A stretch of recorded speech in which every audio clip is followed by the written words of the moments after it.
आज आपण बनवणार आहोत Diwali special healthy tasty crispy करंजी। तर करंजी बनवण्यासाठी येथे मी घेतलेला आहे 1 वाटी रवा, त्याचबरोबर त्याच वाटीने 1 वाटी मैदा,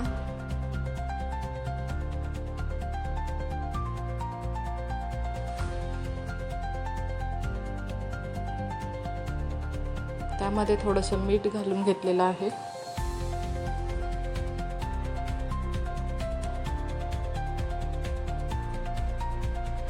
आता इथं मोहन घालण्यासाठी तूप गरम करून घ्यायचं आणि गरम तूप त्याच्यामध्ये टाकायचं। व्यवस्थित असं आधी गरम असल्यामुळे मी इथे चमच्याने मिक्स करून घेते।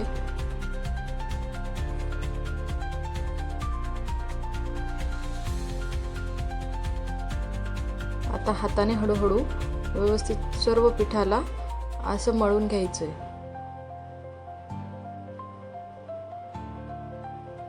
हे बघा, बांधल्यावर असं झालं पाहिजे गोळा। सर्व पीठ असं एकत्रित करून घ्यायचं।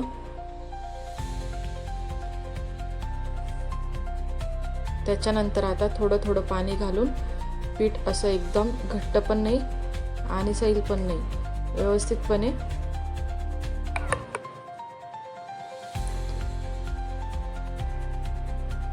करंजीचं पीठ मळून घ्यायचं आहे। थोडं थोडं लागेल तेवढं तसं पाणी घालून मग पीठ मळायचं आहे।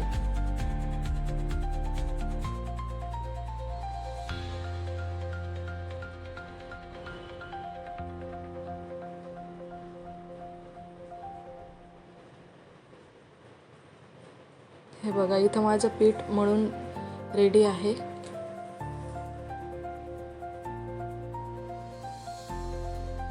तुम्ही बघू शकता बघा, अशा प्रकारे पीठ रेडी करून त्याला आता रेस्ट द्यायला 10 ते 15 मिनिटं ठेवायचं।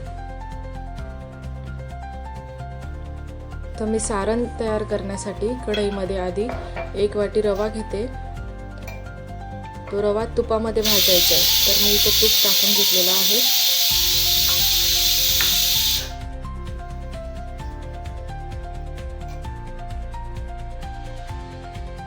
तुपामध्ये व्यवस्थित असं लालसर असा रंग येईपर्यंत रवा भाजून घ्यायचा आहे।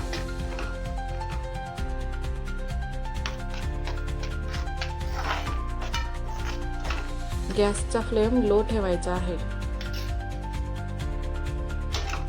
तर माझा रवा भाजून झालेला आहे। आता त्याच कढईमध्ये खोबरं भाजून घेते मी।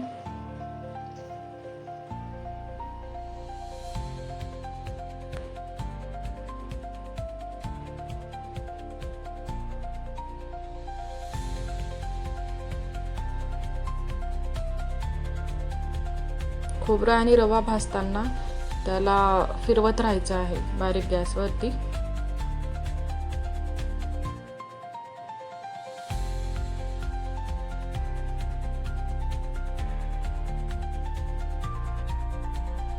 तर इथे एका पॅनमध्ये थोडंसं तूप तापलेलं आहे, त्याच्यामध्ये चारोळी घालायची आहे। हवे ते ड्रायफ्रूट्स मी इथं बदाम घेतलेले आहे आणि काजू। तर तुम्हाला जे हवे तसे ड्रायफ्रूट्स तुम्ही टाकून घ्यायचे।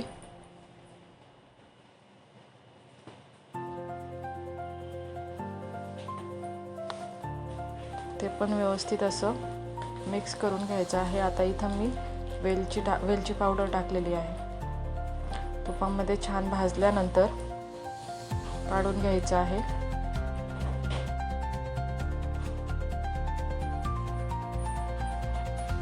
इथे बघा, खोबरं मी थोडं जास्त घेतलेलं आहे आणि रव्याच्या मापामध्येच तुम्ही हे गूळ पावडर घेतलेली आहे। मी इथं साखर न टाकता गूळ पावडरचा वापर केलेला आहे। तर हे मिश्रण व्यवस्थित मिक्स करून घ्यायचं। अशा प्रकारे एका भांड्यामध्ये काढून घेतलेलं आहे। आता मी या मिश्रणामध्ये हे सुक्क आहे ना, तर या मिश्रणामध्ये मी थोडं थोडं पाणी घालून हाताने त्याला व्यवस्थित करून घेणार आहे।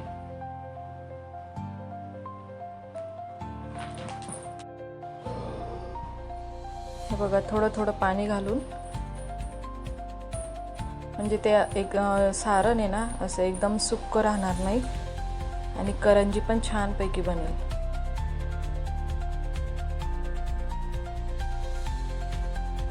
इथं मस्तपैकी सारण आपलं रेडी आहे.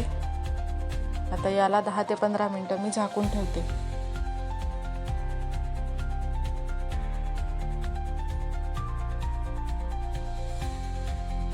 करंजीला लावण्यासाठी इथं मी साठा बनवून घेत आहे. आता साठा बनवण्यासाठी 2 चमचे तूप घातलेलं आहे. हे बघा 2 चमचे तूप घ्यायचं, त्याच्यामध्ये 1 चमचा मैदा आणि 2 चमचे कॉर्नफ्लॉवर टाकायचं.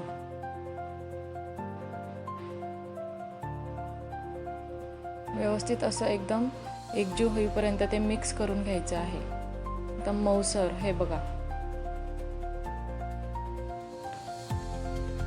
आता इथं करंजी बनवण्यासाठी मी आपलं पीठ रेडी आहे. तर मी 3 लेयर देणार आहे, त्याच्यामुळे मी एकसारख्या 3 चपात्या इथं लाटून घेते.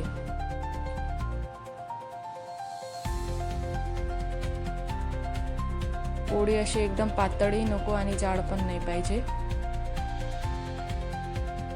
बघा आता पोळ्या लाटून झाल्यावर त्याच्यावर मी तो साठा लावून घेते. ही दुसरी पोळी त्याच्यावर ठेवते. अशा प्रकारे आता परत याला साठा लावणार, त्याच्यावर थोडंसं पीठ टाकणार. बघा व्यवस्थित चमच्याने पूर्ण पसरवून घ्यायचं. थोडंसं पीठ टाकलेलं आहे आणि आता परत तिसरी चपाती त्याच्यावर ठेवते आहे. आता त्याला परत साठा लावून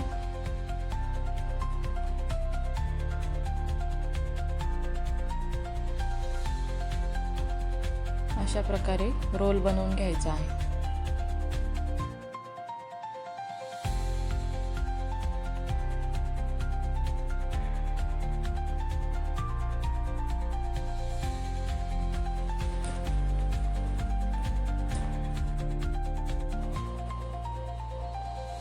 आता या रोलला मी छोटे छोटे कट करून घेणार आहे. अशा प्रकारे कट करून घ्यायचे आणि मग त्याचे गोळे बनवायचे. बनवत असताना एक साईडने पूर्णपणे असं बंद करून घ्यायचं, दुसरी बाजू दाबून घ्यायची.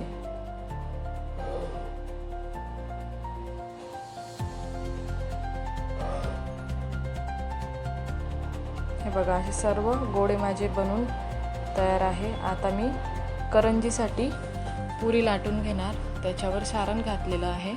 एक साईडला सारण घालायचं आणि कडेला ना थोडं थोडं पाणी लावून घ्यायचं. पाणी लावल्यावर ते सारण आपली करंजी फुटत नाही, व्यवस्थितपणे असं चिटकतं.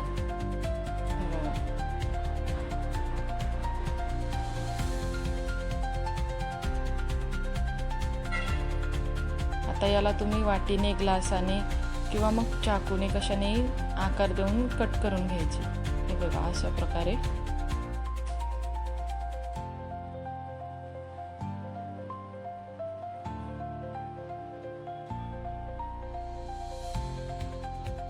इथे आपली करंजी बनून रेडी आहे बघा.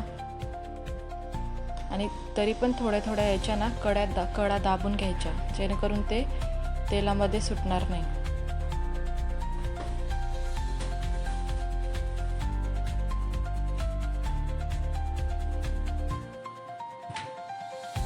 असं एक एक करून मी इथं सर्व करंज्या बनवून घेत आहे.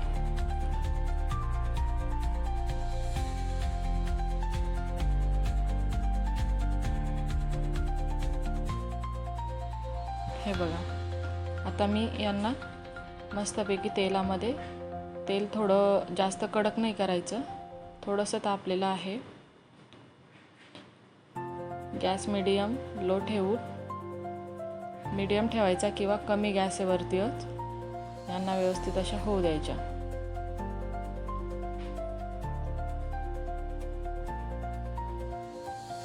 मस्तपैकी माझ्या करंज्या इथं तेलामध्ये न सुटता तळल्या जात आहे बघा.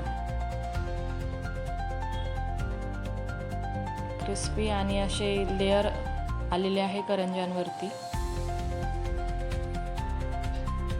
हे बघा खूप छान प्रकारे त्याच्यामध्ये तेल थोडंसंही करंजीमध्ये तेल मुरलेलं नाही आहे, एकदम तेलकट न होता क्रिस्पी अशा बनलेल्या आहे। हे बघा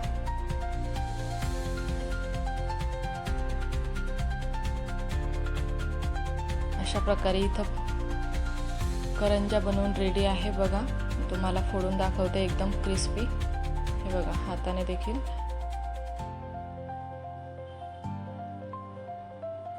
कुठेच तेल दिसत नाहीये बघा। तर अशा करंज्यांची रेसिपी तुम्ही ही नक्की घरी ट्राय करा। Thank you, bye bye.